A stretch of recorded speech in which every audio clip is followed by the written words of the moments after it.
Monday, May 25th, 2026, and the New York Knicks are one win away from going to the NBA Finals. My name is Connor Boyd on the internet.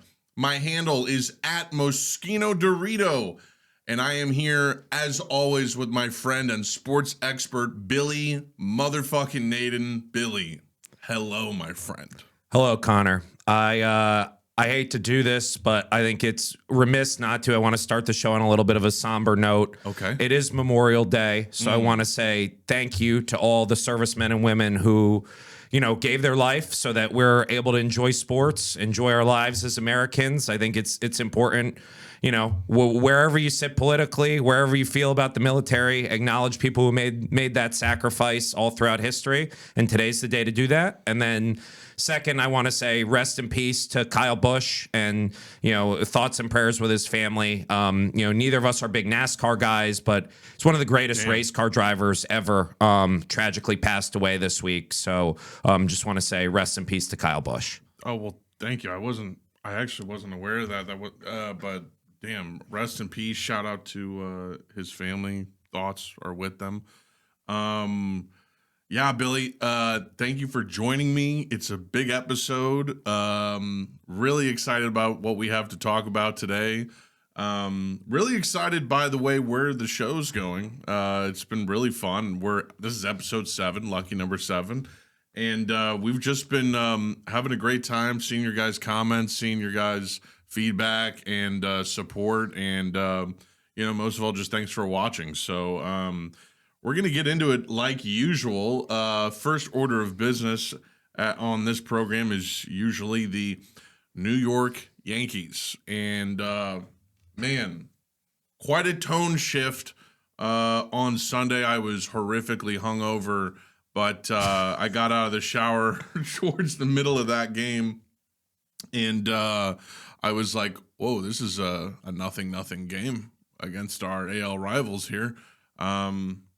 Might have to just sit down and watch the rest of this, and I'm very glad I did. I don't know if you were tuned in or you told me you were at the aquarium. Yeah, man, the guy that they say isn't clutch, Aaron Judge hits his I think 4th career walk-off homer, and it was a thing of beauty. Yeah, I think decided tone change, right? Since we last talked, you had the frustration of the Subway Series. We covered it at length, and then kind of turn around here, and you have what I would call a frustrating split with the Toronto Blue Jays, right? Where you split 2-2, all pretty close games. You lose another close one against Tampa Bay on Saturday night or Friday night with the return of Garrett Cole, right? And then you have the rain out Saturday, and then Sunday you have this kind of, I don't want to call it a must-win game in June, but a game where you really needed to turn around and you needed to get a win to kind of right the ship. And, it's tense, it's tight, it's a pitcher's duel. And then Aaron Judge does Aaron Judge things, which we haven't seen in, a couple weeks here. He's been in a little bit of a slump, which even the greatest hitters on earth go through that. But to see him break out, to see him get, that walk-off home run, I think it's a good sign for the Yankees because they desperately needed that win, especially against Tampa Bay, to kind of keep pace in the division. And they desperately needed Aaron Judge to look like Aaron Judge again. And certainly, hitting walk-off bottom of the 9th homers, that's what Yankee fans want to see at Aaron Judge, and he delivered. Yeah, I want to play like Sports Center real quick. Go ahead and roll that clip. Put some fire music behind it. Look at Aaron Judge here. I mean, I don't care how long this home run is. You can stuff that right where you poop. But I mean, like, man, that just made me so happy. Running the bases here, getting splashed on, Meredith Marakovitz stepping out of the way. It was just classic baseball, and doing it against our rivals, doing it against a good team is great. And I mean, like, I went to the Wednesday game that got delayed against Toronto. Pretty brutal. It was an enjoyable experience because I always like going to the ballpark, and I was with a good friend of mine. But yeah, it's been a brutal stretch here for the Yankees. Always a very bipolar team. It just feels like they're either really locked in, or they all kind of go cold at once, and there's injuries here and there. But most of all, I'm given confidence by the fact that Garrett Cole, in that game you mentioned, pitched 6 shutout innings. We saw Carlos Rodon come back, struggle a little bit, but Garrett Cole seems to be ready to really make a difference and an impact on this team. The pitching seems to be really shoring up what the offense lacks right now. Like Ryan Weathers, I think even had like a 7 or 8 scoreless, start. And so, that's really promising, because once the bats start going, it's going to be hard to beat this team. Yeah, and kind of in a week where the Yankees literally go 500 and split the games, right? I want to start with the good here, and then we'll get to the bad, right? I think what's good, you mentioned it, Garrett Cole. Garrett Cole looked like Garrett Cole on Friday night. Right. And if we're going to have a guy who's that Cy Young caliber pitcher, we're going to be dangerous. Yeah. I think another pitcher looked good, even in a loss. Cam Schlittler continues to dominate. Yes. Continues to look great. It doesn't seem like this was an early April thing. It seems like this is truly who he is. Yep. And that adds just another weapon to the Yankees' arsenal. I think you mentioned it as well. Ryan Weathers continues to look really good. It looks like a really good acquisition. It looks like Cashman, once again, has kind of found one of these pitchers in the margins who can help us. And then, a few hitters that have looked great. Judge, obviously, we talked about, was slumping, coming out of it. But Cody Bellinger's been phenomenal. Oh, my God. He's been a great hitter. He's had great at-bats. He's been a better outfielder. His defense somehow still very underrated. And he's been great. I think you saw Trent Grisham get a few key hits this week and seems to be climbing out of it a little bit. Jazz Chisholm seems to be climbing out of it a little bit. You're seeing Ryan McMahon hit a home run, big home run against Toronto, right? You have stuff to be encouraged by, but I have some reservations on this team, and I think we've talked about, Connor, it is still early. But Memorial Day is really, you're about a third of the way through the season. And so I think it's time to take stock of this. Do you think this is fair? Do you want to get into some? Yeah, no, we have a sample size of what this team actually is. We have some really good times and some really bad times. And yeah, I'd say so. Where would you like to start? I guess starting with the good, we still should mention, like you said, Cody Bellinger's defense. I just want to play SportsCenter one more time. Go take a look at this. I have not seen a play like this before. I haven't been watching baseball for decades here, but I have not seen a play like this. Cody Bellinger catches the ball in left field, or no, I'm sorry, he doesn't catch the ball in left field, but does he? He takes it off the hop. That's right. He takes it off the hop, and then. There's runners on second and third. Junior Caminero runs for some reason, so Cody Bellinger guns it to third, and they tag him out before the lead runner can even cross the plate. Won him the game. Ends the inning, won the game. It kind of reminds me of his shoestring catch against the Mets when our season was struggling last year. He's just one of those players where it's it seems like he has a sort of an impact that goes beyond the peaks and valleys of the team. It seems like he can just always show up and be incredible in these moments, like no other player on the team really can. Judge is also very much like that. Judge is constantly reminding you how good in right field he is, how good in the outfield he is. But that was one other thing I wanted to mention. That was just the type of play that's this team is competitive. They want to fucking win. And guys like Cody Bellinger, that's got to electrify the entire dugout when that happens. Yeah, I completely agree with you. I think it's very underrated what a complete baseball player he is. And we didn't have that in New York for a long time, of a guy who was a really competent left fielder who wasn't an absolute zero at batting. And so I think Cody Bellinger is, in addition to this team, that is going to pay dividends for years to come. I just think he's a really great baseball player across the board, and that's always a useful piece, right? Turns out if you want to be a good baseball team, having good baseball players is helpful. The really place insightful. Where I'm upset and quite frankly frustrated and nervous headed into October, Connor, is somewhere where you've talked a lot about this, but we have to get more from the catcher position. Yeah. Have to. Yeah. You voiced, I mean, you have opinions on Austin Wells. Did this week change, your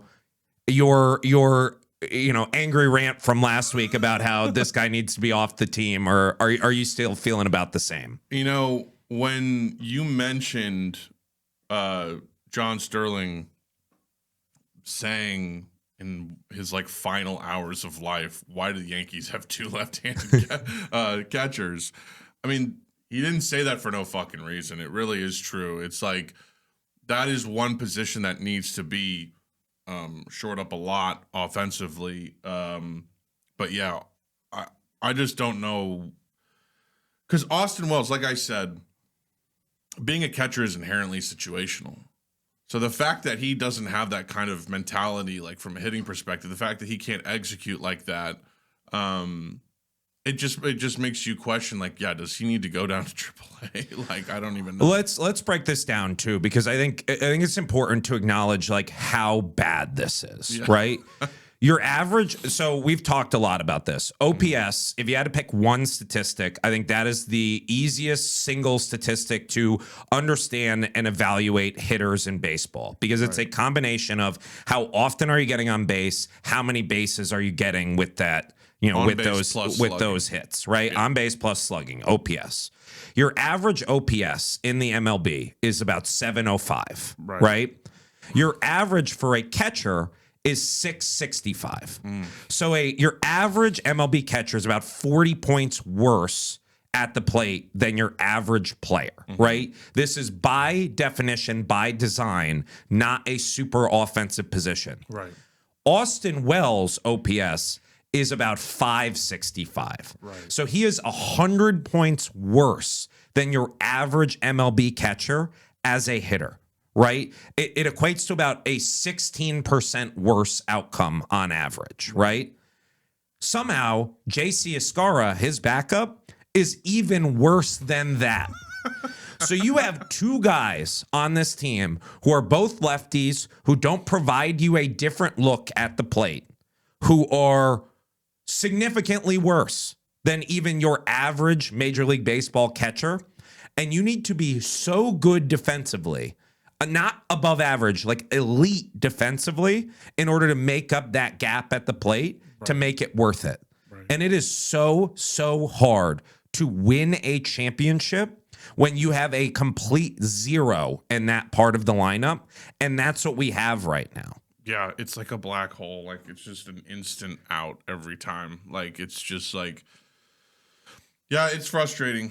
It's funny because when you brought up negative things, that wasn't the first thing my mind went to. But yeah, I mean, it's a shame because, as I mentioned, I mean, he was leading off the team at one point. Yeah, I don't know. You mentioned while we were hanging out outside that you were looking at potential trade moves for the Yankees. I mean, just specifically in the catcher position, have you looked at that? Have you considered that? Yeah, so I'm zoned in on one guy right now, okay. Elias Diaz out of Kansas City. He's a right-hitting catcher. He hits usually somewhere between 225 and 250 with pretty nice power. I think he's a guy who you could bring in, and then you start to platoon him and Wells, where Wells catches certain guys, Diaz catches certain guys, and you're able to play off of these pitching matchups where maybe he's the guy who faces lefties, Wells faces righties, get Wells maybe his confidence back, get him kind of more better pitch recognition, get him against guys where he could see the ball a bit better. That's the guy I'd be targeting because the Royals are not going to compete. And it's a veteran who, is a guy who is not on a huge contract and, could be probably acquired for not the top prospects in the Yankees org. And so, that's kind of who I'm zoned in on. But I think that is my number one need for the Yankees right now is they need a right-hand hitted catcher who can just play average at the plate. Yeah. And it's kind of interesting because I don't know if you feel the same way about this necessarily, but I think they've platooned every other position pretty damn well. They have pretty good depth. Just about. I mean, if Caballero stops hitting in Anthony Volpe struggles, then shortstop's bad, but it has good defense, and then they have like ways to move around pieces with like Ahmed Rosario and like playing the infield and all that stuff. But yeah, I mean the other struggle here, I was surprised to see, speaking of just bullpen matters, Tim Hill, I think, gave up like 3 runs in an inning. Tim Hill, I think, has a 2.7 ERA on this season right now. He's usually a pretty reliable guy. But we'll see if that becomes a trend for him because, the one thing you don't want to get is someone in the bullpen who is reliably bad, like who you think has like a way to turn it around and you keep them in there. I don't think we have run into that yet this season. I don't necessarily distrust David Bednar. But I don't know if that you agree. Maybe you just are at a law. Maybe you're done with him too. I'm not sure. I'm not done with Bednar, but I think they need to move him out of this nailed on closer role, at least temporarily, because I think what we have seen very clearly is the 8-9 combo of Doval and Bednar we've seen for, almost, I think, 100 games now. Right. And it doesn't work. Right? Like these are Bednar, I think, will come around. Doval, I think, just kind of is who he is, and you need to pick his spots. And I think if you could acquire someone who could at least fill in sometimes in the 9th inning role, and that way you could have at least some lanes where you could pick Bednar's spots a bit better for him, that would help us a lot because it's not that I don't think he is a guy who is a 4.9 ERA and a 1.59 whip and, allowing all these base runners and getting into jams all the time. Right. I do not think that's who he is, right? But I think there is something to be said that if they could bring in another stud arm that you could reliably have take some of that 9th inning pressure off of Bednar, I think that would really help this team because I just think he needs to get his confidence back and get put in like some maybe lower leverage situations. So he's not constantly operating with this sense of anxiety and the tenseness that comes with pitching in a 9th inning. Yeah, it's really bizarre. Like, why has he gotten so bad?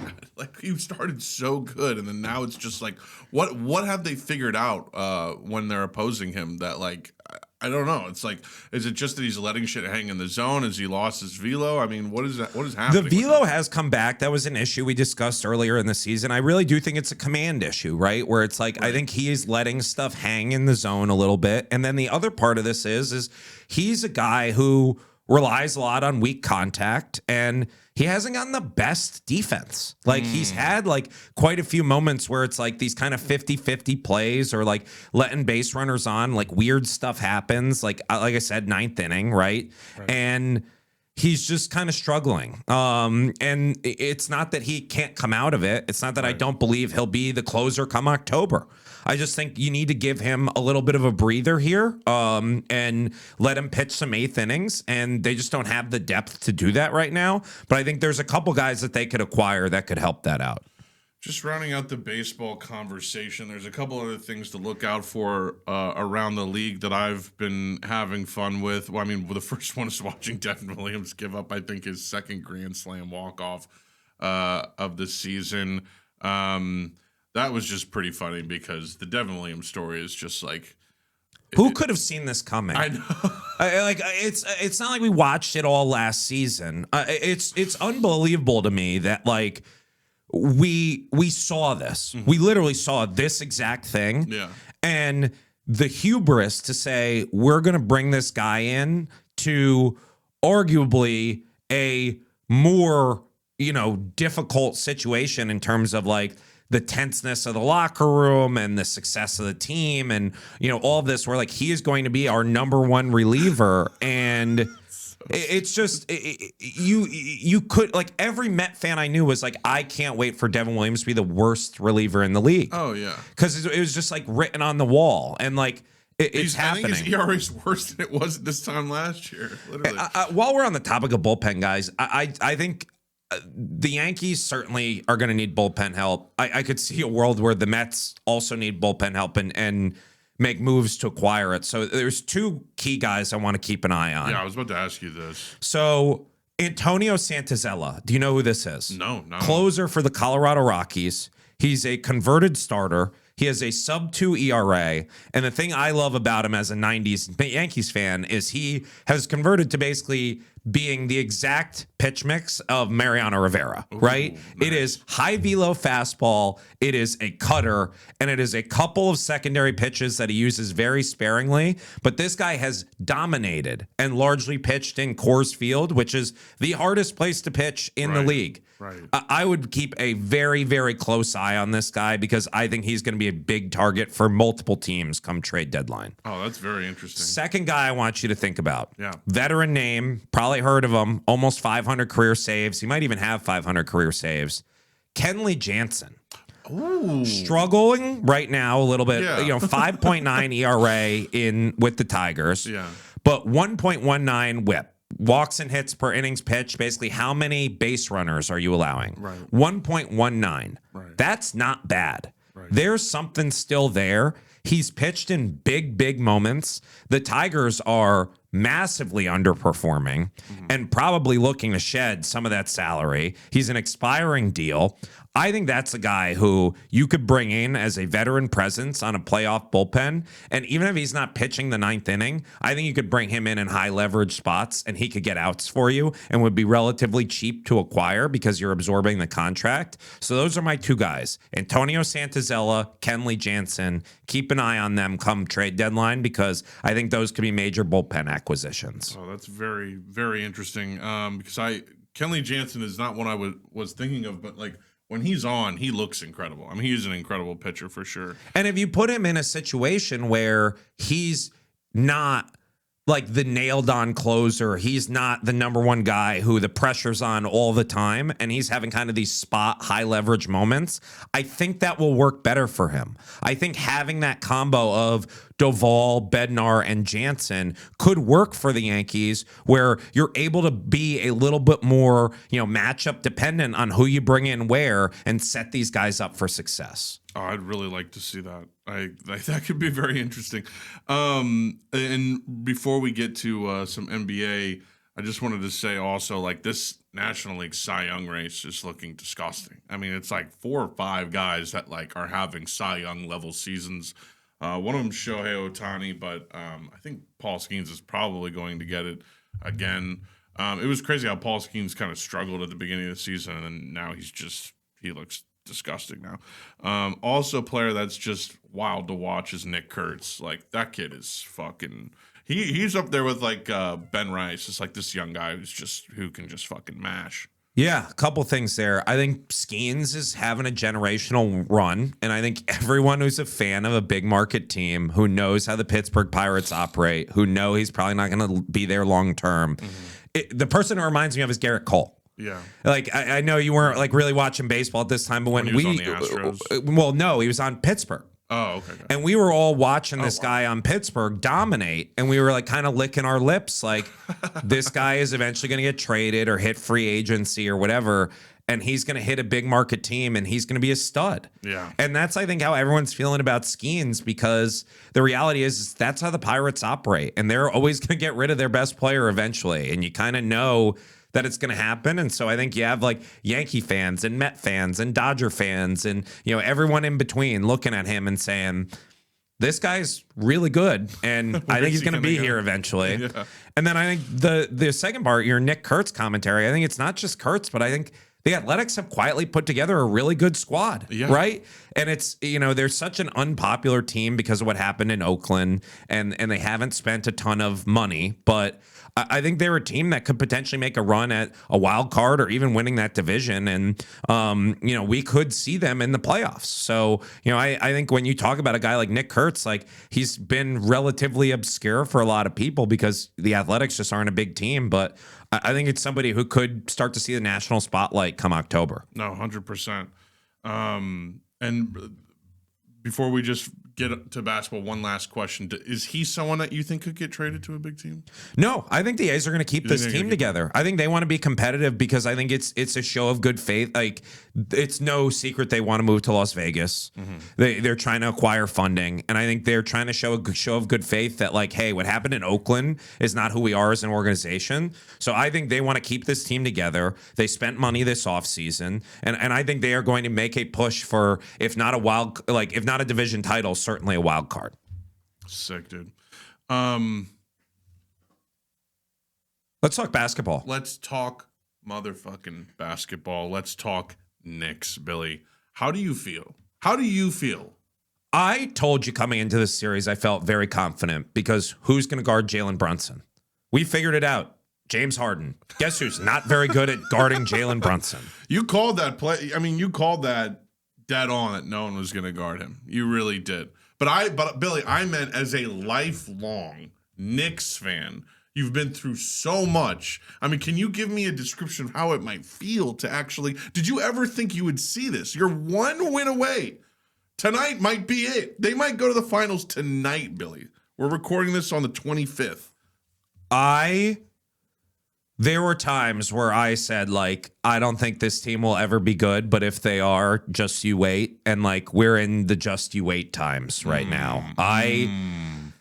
You talk about how I feel. Like, it's a weird feeling because, like, obviously there's, like, this immense feeling of elation where, like, especially during these games, like, you think about game 3 or game 2, the Knicks led the entire time. Yeah. They won every quarter. Yeah. Right? Like, they're dominating these games. They have the best point differential through this period in the playoffs of any team in NBA history. Yeah. Objectively beating teams better than anyone has ever done. Yeah.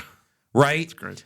And they're doing it in a variety of ways. They're got every game a new guy is the star. Whether it's, you know, Josh Hart game 2, Mikal Bridges game 3, like Landry Shamet, big shots. But when you think about how I'm feeling, right? I watch these games with a smile on my face the entire time because there's, you know, obviously game 1 happens, but it's like the tense moments almost aren't tense moments because you never expect to come back from that. Right. And so it's like the fact that you're even in that is just so joyful.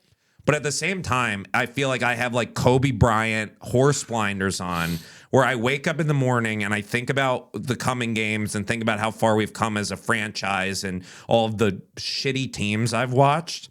And I literally sit there and I say, job's not done. And like, when I talk to Knicks fans and people like me who are lifelong Knicks fans who sit in my section at the Garden, who are also elated, that is how they feel. The goal is not to win the Eastern Conference Finals. Right. The goal is to win the finals. Right. And you have everybody in their mother talking about how the Western Conference is the real NBA Finals. You even said it, Connor. You said that. And to have that kind of like underdog mentality and that feeling, you know, going into this where I don't think this Cleveland series goes past game 5. Yeah. I don't see it. Like, if it doesn't happen tonight, it's gonna happen in the Garden on Wednesday, right? 100%. And to have that, what's going to be extra rest, we don't know how much extra rest, but have that extra rest, like, I feel good. I feel like this Knicks team has a chance, and I feel like they are playing arguably the best basketball of anyone in the league right now. Yeah, I have to say, since I said that, I have really like just kind of absorbed the like reality that like this may be one of those things where like, I mean, it's kind of like when the Red Sox beat the Yankees and then, I mean, not to bring up old wounds, but when the Red Sox beat the Yankees and then just swept the Cardinals in the World Series. Like, I don't think anyone's getting swept in this finals no matter who goes to it. But I will say, like, I really think every fucking person, including me, underestimates the Knicks. Yet night after night, we watch them pound fucking ass. It is belt every night, or it is the most clutch comeback you've ever seen. And I mean, you watch the Detroit Pistons and Cleveland go 7 games, and the Knicks, it's like taking out the fucking garbage. It's like easy for them. It's domination, and it's because of that. Just they are They are a poreless team. They have like borderline no weaknesses. They're on fire, and they're coached good as hell. They make adjustments like crazy. Few things. So this team, and I don't want to get ahead of ourselves, and there's a lot of basketball left to be played. Sure. A lot. Sure. This team is reminiscent to me of the 2011 Dallas Mavericks team. Ooh. Right? That nobody gave a chance to. Right. They ran through the Western Conference. Ran through it. Right. And nobody gave them a chance against that Miami super team with Wade, Bosh, and LeBron. Nobody. Everybody said, look, Dirk is going to go down as one of the best players to never win a ring. Wow. And that's what this team reminds me of because it's truly egoless. Jalen Brunson is the star of this team, right? But nobody regards him as one of the best players in the world. And the reality of that is that's actually great for the Knicks because game 2, you want to leave Josh Hart open? Great. He's going to hit 5 threes. Yeah. You want to give, now you're going to guard Hart and Bridges has more space? Great. He's going to shoot 11 for 15 from the field and play great defense. He's going to shoot 50%. You're going to leave Landry Shamet open late in the games? Great. He's going to hit 3 clutch threes in the fourth quarter. Yeah. Like, they have no ego. Mm-hmm. There is no superstar, heliocentric situation on this team where you're so dependent on one guy. No. Everyone plays their role. They can beat you in a variety of ways. They go very deep. So all these guys are fresh. Every night they're fresh. And then they're beating teams. Let's think about this. Let's say that if the Knicks win tonight, a very likely outcome, right? Yeah. And Spurs and Thunder goes 7, which is going to go at least 6. I think none of us would be surprised if it goes 7. No. The Knicks will have a 5-day rest advantage over whoever comes out of that series. Teams with a 5-day rest advantage win 77% of the time in the NBA. That's a huge, huge gap. It's a huge advantage to have not only this long rotation where your guys aren't playing, 45 minutes every night. Right. They're getting normal rest, but then they're also getting the days off that they need to rest and recover. And we see how beat up these Thunder and Spurs teams are over the course of this series. And I really think that's going to play to the Knicks' advantage. I mean, and they are... The Knicks, it can't be undersold. The Knicks are not just beating teams. They are taking their souls, bro. Run this clip, please. Run this clip right now. Look at this. Jalen Brunson, they turn into cones. They gave up. Minutes left in a game. It's only game 3. Or I'm sorry. Game 3. Only game 3. And they're giving up. Giving up. I mean, you see it in the press conference. Look at Donovan Mitchell when they ask him about the number of Knicks fans there. When they ask him, about what do you do to beat this team? He's despondent. He does not know what to do. Yeah. Because they have no answer. And, you have a guy like Evan Mobley has been incredible in the first half of all of these games. Right. And then nowhere to be found in the second half. They are not leaning into the fact that they have incredible size and incredible interior defense with Mobley and Allen. They're getting crushed with perimeter guys. The white boy brigade, right? Mm-hmm. Strus, Dean Wade and Sam Merrill. These 3 guys who are dead-eye shooters against Detroit, all of a sudden can't hit open threes. Wow. Max Strus is getting killed every time he touches the court. He was supposed to be one of the Brunson stoppers. He can't stop shit. This guy can't stop a nosebleed. They got to cut that man bun off in Cleveland. It is not the series that anyone thought. The only people who are talking about this is the way the series will go are the people in the building at Madison Square Garden at the Knicks games. Right. But I sat there and told you this. I have a hard time not being extremely confident because I love this matchup for the Knicks. And look what's happening, Connor. Yeah. They're getting pounded. They're getting pounded. I could see a world where the Cavs win tonight, where they show a little bit of fight. But like you said, they're giving up at the end of game 3. And the Knicks come out and they show you time and time again, they punch you in the mouth. When they don't mess around. They don't let up. They're not messing around. I saw Inside NBA interview with OG Anunoby. The dude's just like not even in a good mood. He's like, I don't give a fuck. We're up 3-0. I'm focused on the next game. These guys don't give a shit. They want to kill. I told you, they're in kill everything mode. They don't care. They want they want time off. They want to chill. Like, yeah, let's get it done. Let's get it done. I think they win tonight, honestly. I do too. I really think they do. Because, like, every time I've been like, well, this is a closeout game. They might lose this one. You know, the team fights back. No. I mean, like, they swept Philly. I think they sweep Cleveland tonight. I mean, it's not a very complicated series. They're beating ass. Bridges is playing fantastic. But, yeah, like you said on the other end, and moving on to the Western Conference Finals. Before we move on, I want to leave you with this. Go ahead. The Knicks win tonight. They will have won 11 games in a row. Ridiculous. Only 4 teams in NBA history have ever won 11 games in a row in the playoffs. Wow. 3 out of the 4 of those teams won the finals. The only one who didn't win it is the 1989 Los Angeles Lakers, who lost to the Bad Boy Pistons. Wow. So it has been almost 40 years since a team that won 11 straight games in the playoffs did not win the finals. So for everyone who says the Knicks don't have a chance, look at the point differentials, look at the win streaks. The teams that do this in the finals, weak conference, weak competition, this, that, the other thing, all the excuses people make, right? The teams that do this win the finals. Yeah. That's not to say I'm not nervous as a Knicks fan. That's not to say that the Knicks won't be underdogs against either of these Western Conference teams. But when you look at the numbers, the teams that do what the Knicks are doing this season are teams that win the finals. And you know what? You cannot say enough about being hot, about getting hot. This is the best time to get hot. And when you stay hot, it just builds. It just builds and builds and builds. And I'll tell you what, Billy, like if they beat Cleveland tonight, you got to be blue level confident that you're going into the finals and kicking some ass, because I don't know. I think that you watch yourself, you build and build and build. It gets to a point where that's a whole advantage in and of itself. Well, let's talk about a team that's red hot then, Connor, because they looked red hot last night after a couple games where they struggled a bit. But you want to talk belt to ass. Yeah.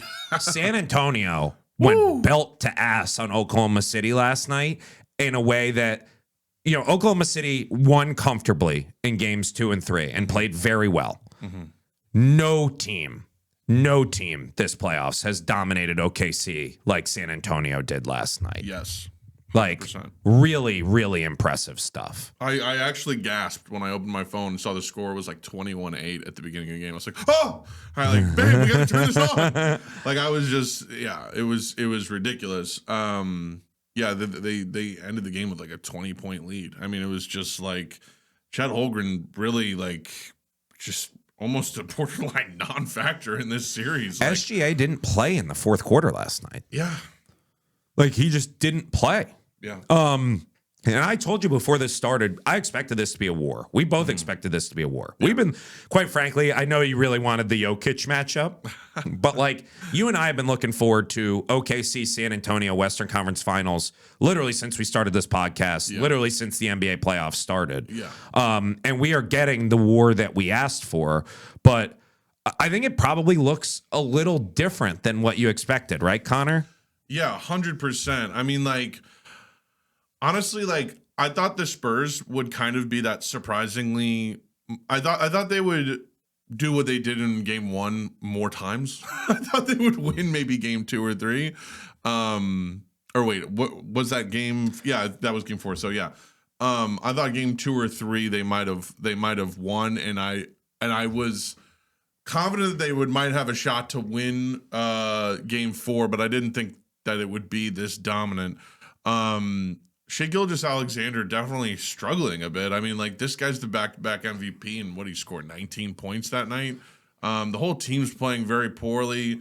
That's kind of the excuse that you're hearing on media today is like, OKC's not going to have another bad game. And it's like, well, if the bad game's because of like elite defense, I don't know, maybe it's going to happen again. But they're kind of saying, well, they shot like, 20% from the perimeter or something like that. I don't know. I just think this is the best matchup possible against them. I mean, it is a war. And also, you know, speaking about the rest advantage for the Knicks, if you don't think another person is getting injured by the end of this series, I mean, who's out right now for OKC? AJ Mitchell and Jalen Williams. Yeah, and Jalen Williams. Two huge pieces. I told you this at the start of this series.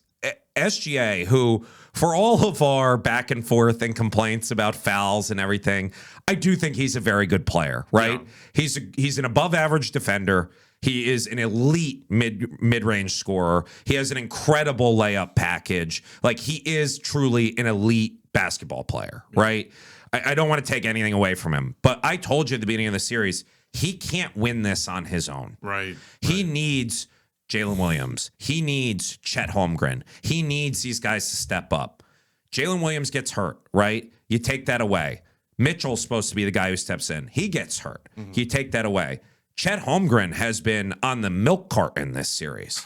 I mean, he has been offensively missing. Right. And you watched the press conference last night where they asked SGA how to get him more involved, and he's got no answers. And I know he's in the media and whatever, but like, he has no immediate answers, not even like a canned PR answer of how do we get Chet more involved. Like, he is becoming like almost unplayable on the offensive end this series, which we told you guys Wemby takes this personally. Yeah. We told you guys like this is a rivalry Wemby cares about and that he was going to make it personal. But I think what we're seeing out of this OKC team with the depleted guards is actually something that we got tuned into during the Olympics. Connor, did you watch Olympic basketball at all? A little bit of it. I mean, I've seen in retrospect many of those like moments. So FIBA rules a lot more physical than the NBA. They allow a lot more contact, right? And that's true of the playoffs as well. Historically, in the NBA playoffs, they call fewer fouls. They let the guys play a little bit more. You get away with a few more holds, a few more grabs, a few more, harder defense, similar to FIBA. And also, SGA plays for Canada, right? You would think, maybe he doesn't beat France, maybe he doesn't beat Serbia, maybe he doesn't beat the US, but you're the MVP of the NBA. Of course, you're going to get out of the group, right? Against teams that have no NBA players or teams. I mean, Brazil gets out of the group. Right. They have two guys who sit on the end of NBA benches. They don't have an SGA. They don't have close to the talent Canada's got. They didn't get out of the group. Wow. SGA wasn't good. He wasn't good in the Olympics because teams were physical with him and he didn't have elite guards next to him. Right. What do we see in the Spurs series? The Spurs are physical with him and he doesn't have elite guards next to him because they're hurt. Right. And so when you're able to hit him with these half-court traps, you're throwing two double teams at him the second the ball crosses half court. You're forcing him to move it. You're forcing him to kind of take uncomfortable contested shots. He's good. He's a good player. He's not an elite player who can elevate you the way that he can when he has Williams or Mitchell next to him, right? He looks different. We saw it last night. And so I think that those injuries and kind of the dogfight that this series is really taking a toll on OKC more than it is on San Antonio. Yeah. Because they are so dependent on using this team makeup, which is really built around SGA, to be as successful as they've been over the past couple of years. And you see San Antonio, like, Wemby's great, especially on defense. He's great every night. He doesn't have it every night on offense. Yeah. He'll do spectacular things, but like, you watch, it's Fox, it's Vassell, it's Castle, right? Who are making these key shots and spreading the ball out around. And it's because they are healthy and they have all their guys. And OKC is missing two key contributor guards, and it's making it a lot harder on SGA. Yeah. Yeah, 100%. Yeah, I mean, they only scored, I think it was like 82 or something. Most recent game, it was like the lowest anyone's really kept them, I think, probably the entire playoffs. Yeah, it was insane. I mean, you said Wemby does fantastic things. It's true. Like, he may not have it every night, but then he can just randomly pull up at the logo and sink a three buzzer beater at halftime. He's trippy to watch, man. He is really trippy to watch. But I really do think that after last night, those missing players are starting to really show a disadvantage. I think it's really possible Spurs turn this around and win it. I still really do. I think it's going to be hard. I think it'll definitely go 7 games. But who fucking knows, man? It's very fun to watch. We have a couple other things to talk about. a couple other sports around the world that we've been mentioning. One of them is hockey, but another we'll get into after is soccer or football, as it's sometimes referred to. But first, let's talk about that trophy curse, my man. The Vegas Golden Knights come back from a 3-0 deficit to win the third game in a row in this series. They're just blowing out Colorado. It's pretty crazy, Billy. Yeah, so they're down 3-0 last night, come back, win the game 5-3. Unbelievable comeback. They're now up 3-0 in the series. And I told you I was picking them in this series ahead of time because I didn't think Colorado's goaltending was good enough. I mean, Wedgwood played great leading in the two series leading up to Vegas. And I thought he would struggle. And quite frankly, he has. I mean, they've given up 4 goals a game. And what's impressive to me about Vegas is like they have stars, guys like Jack Eichel, Mitch Marner, like these are some of the best skaters in the world. They're really the only guy who has scored 2 goals in a game for Vegas this series is Barashev, Ivan Barashev, who has had like 60 points this season. I mean, he's a good forward, but he's not one of their star players. The distribution is incredible, where it's every night they're having 3, 4, 5 guys score goals. Wow. I mean, that is really, really impressive. And at the same time, like they're taking advantage of Colorado goaltending that is good, but not elite. Right. And so I think we are going to see yet another President's Trophy curse where Colorado, who was the de facto best team in this playoffs, is now on the death's door, right? And the brink of elimination. And I think it's credit to Vegas, who have really figured out a winning formula where it's not one guy they're reliant on, but it's really getting contributions from, all of their lines here. And who's their best player? Like the Vegas Knights, you were saying? Jack Eichel, Mitch Marner, I think are their two kind of standout guys. I know that was the guy who did the between the legs one. That was a crazy goal. And then over on the other end, you got Hurricanes versus Canadians, right? Yeah, do I have that right? That one's a little bit more competitive. It seems like defense is playing a big role in this playoffs. It's pretty impressive. So that's Carolina's game, right? Yeah. They want to play a slower game. They're more defensive. They're kind of grinded out type of team. But I mean, you've seen these games. The last game went to OT. Like it's a 1-1 series. I mean, Montreal's closeout game again. That game 7 against Buffalo is about as exciting as playoff hockey gets, where it's like winner take all overtime, and they pull that out. And I think the benefit for Montreal is like it's one of the true great home ice advantages in the entire sport, right? So they've now flipped this series where it's 1-1. They have the home ice advantage. They're going to Montreal for 3 games, and I think that's a situation where if they can take advantage and even get this to like a 3-1 or a 3-2 where you put Carolina on the brink of elimination, I just think this Montreal team has some sort of magic about it that they find a way to win these close, like late games. And so I think we could be looking at, a Canadiens Golden Knights Stanley Cup. And, if that happens, like cannot wait, age eclipse, age of social media, the Canadians taking over Vegas is going to be exhilarating content because those are the Montreal fans are just party animals, and it's great. That's awesome. I mean, and if the Golden Knights go to the Stanley Cup and beat the Canadians, it's like another hockey team from an oddly warm place winning it. But yeah, I wanted to just round out the show by kind of getting into some soccer. I don't know if you're ready to move on to that. Yeah, let's do it. So, Connor, I know you're not a soccer guy, but over the course of this summer, lead up to the World Cup, we're going to get you educated. Okay. And today is week 1 of that course, right? Let's go. So this Saturday, we have the Super Bowl of club soccer. It is the Champions League final, right? What's beautiful about the Champions League is it is arguably, I would argue it's the most meritocratic sporting competition in major sports on earth. Really?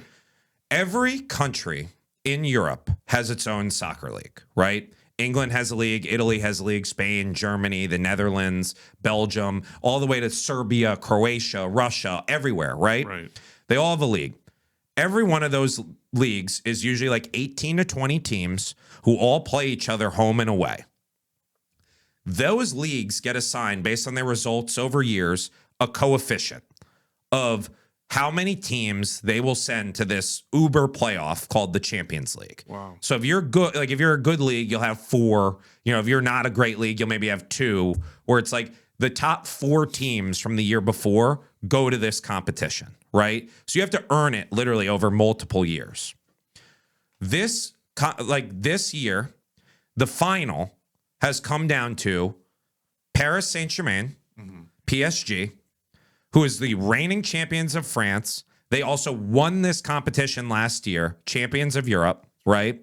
Against Arsenal, who is the reigning champions of England. They just won the English Premier League, their first championship in 22 years, right? You have London versus Paris, 2 star-studded teams loaded with guys who will be at the World Cup, who are going to go head-to-head in Budapest in a one-off game to determine who is king of club soccer this year. And it is the chance for PSG to be the first team since Real Madrid to go back-to-back winning this competition. And it is Arsenal, one of the biggest teams in England, one of the biggest teams in the world. It is their chance to win the first Champions League final in their entire history. So this is a huge monumental game for the legacy of both these clubs. It's at noon Eastern on Saturday, and it's going to be a really exciting high-level soccer game. Oh man, I actually do want to watch it. So remind me when it's happening, because I want to tap into that. Yeah, man. I mean, let's talk about soccer for a second, because the one thing about soccer is that it's such a low scoring game, even lower than hockey, right? Like hockey now, it's like you're getting like 8 or 9 goals a game. It's crazy. Like, but with soccer, it's like so much of it is just running and handling the ball, and then like these these meshes of like these grids of player formations kind of like blobbing against each other and taking up space. And it's almost like this fight of these 2 amoebas of teams that one eventually slips past the other. And it is very exciting, but it's hard to get into. And how do you stay engaged every second of a soccer game like I might stay engaged every pitch of a baseball game? Sure. So sports like even baseball, hockey, football, right? There's a lot more scoring than soccer. Obviously, basketball is the big outlier in all of sports in terms of the amount of scoring. You're a film guy, you're a theater guy, you understand the ebbs and flows of dramas and storytelling and all of that. Right. Scoring in soccer, as opposed to like traditional American sports, is much more akin to climax moments in a movie or a play or a TV show, where when you watch Breaking Bad, not every episode is banger, huge reveal, huge plot point, and it helps you contextualize when those big moments happen. Right. That's soccer, where it's all these moments of almost and kind of that tug of war for control, control of the field, control of the ball, all of those different things. And you get interrupted by these brief moments of pure ecstasy or pure agony where your team scores or the opponent scores. And so that's how I want you to think about goals in soccer, where like a soccer match is 2 hours, much like a feature-length movie. Right. And it's going to have 1, 2, maybe 3 climax moments, big moments that you remember. And it's the drama of the buildup of what led to that moment that makes it exciting over the course of that 2 hours, right? Where it's the tenseness of when are these climax moments going to happen? When are these like unbelievable explosions of emotion going to enter this game? Which is very different from the way that we think about, the way we think about the tug of war in American sports is from actual scoring. Right. The tug of war in soccer happens on the field and with possession of the ball and control of the field. But ultimately, the scoring is these big, like almost shut the door or open the door moments that, change the plot of the whole thing that we're about to watch. And so it's that ebb and flow of like the dramatic feel that truly makes soccer beautiful in a way that most American sports just don't capture that drama. So here's a question, and I already kind of know, I have an idea, but how would you describe being able to tell who's in the lead in a 0-0 game? Like, what are the things to look out for to see that a team is dominating in a soccer game? I think the obvious one is like who has more possession of the ball, right? But it's kind of more, it's like a little bit more nuanced than that, because obviously like there's teams like Spain and like old Barcelona that literally used to just pass the ball around and control it, and they never did anything with it. It was like they were just playing keep away, right? What the game has evolved towards, it's like who, not just who has the ball, but who has the ball and kind of their opponent's third of the field the most, right? So controlling the ball close to the goal, right? And then it's who is getting more chances. Because even if soccer doesn't have a lot of scoring, it has a lot of chances, right? And so if you're the team who's kind of putting the pressure on the opposing defense, where like maybe it's not going in the net, but like you're getting the ball in the opponent's box, you're putting shots on goal, you know, you're getting by defenders. You can kind of see that and start to figure out like, okay, who is kind of controlling this game, who's kind of winning this game. But the beauty of soccer, because there's so sparse scoring events, you have what happens all the time is called goals against the run of play, right? Where you have one team that's kind of controlling the game, controlling possession.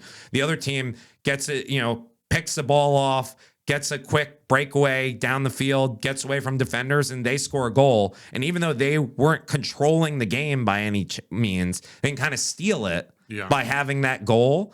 And that's the beauty, because in a one-off game, nobody's ever out. There's no, it's very rare that a team gets like completely overmatched in a one-off game.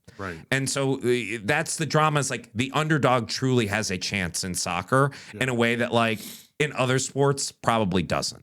Yeah, man. And I mean, that's why I want to get into soccer, because it shares so many of the traits baseball has in that same way. Like you can just steal a game by having the team who's been striking out. You know, a team can strike out 15 times and then walk off the game. I mean, it's like that is the interesting tension in baseball that I think is also there a little bit in soccer. And like, I want to like continue watching and getting into soccer, because it's also so interesting to me how like subtle and nuanced the different players and all their skill sets are, especially in a game that just requires so much running, so much endurance, and just like basically nonstop play. But yeah, here's what you should do this weekend. You're going to turn on the Champions League. You may know some guys, probably won't know most of them. You don't know these teams all this well. Be completely open-minded and watch the game and find the team, the player, the play that you look at and you're like, that's cool as shit. That's how you get into soccer. You find a guy, you find a team, you find something that speaks to you like on an ethereal level of that is really cool. And I like that. And that is, you know, physical storytelling in a way that I didn't think about. And learn more about that and dive into that and give into the people that excite you, because that will build and it will roll downhill. And before you know it, you're going to wake up and you're going to have favorite players and favorite teams and storylines you're attached to, and it will truly grow. So anyone who's not into soccer, watch this weekend. Connor, watch this weekend. I think you're going to be pleasantly surprised. And I think if you go into it with an open mind, you're going to come out of it and have plenty of stuff that you want to know more about coming out of this game. Well, Billy, I don't think we could end the episode on a better note than that. I really appreciate it. As usual, you coming on, and we appreciate all of you. contact@imightknowball.com is an email address that you can email. I don't know if any human being on earth has yet, but you certainly can. We'd love to hear your, you know, even just whatever, write in. I have this fantasy that we'll have like a fan mail section someday, and well, maybe not fan mail, whatever, viewer mail, or whatever you, and read what you guys have sent in. So please feel free to be as lengthy as you want. If you have stories, if you have comments, if you have opinions or questions, we'd love to use those as prompts and talk about them. And I do want to keep talking about soccer in these next episodes, because it is the most popular sport on earth, and it is one of the highest skilled. I mean, it's incredible. So looking forward to more of that and this big game on Saturday. Keep following our Instagram, our YouTube. We have Spotify. We are TikTok, Apple Music, Apple YouTube Music, anywhere you could get podcasts, you can find I Might Know Ball. Yeah, man. Listen to it, watch it, whatever you want to do. But we're going to keep doing this. And yeah, thank you so much for watching. We'll see you guys next week. And most of all, let's go Knicks! Let's go Knicks.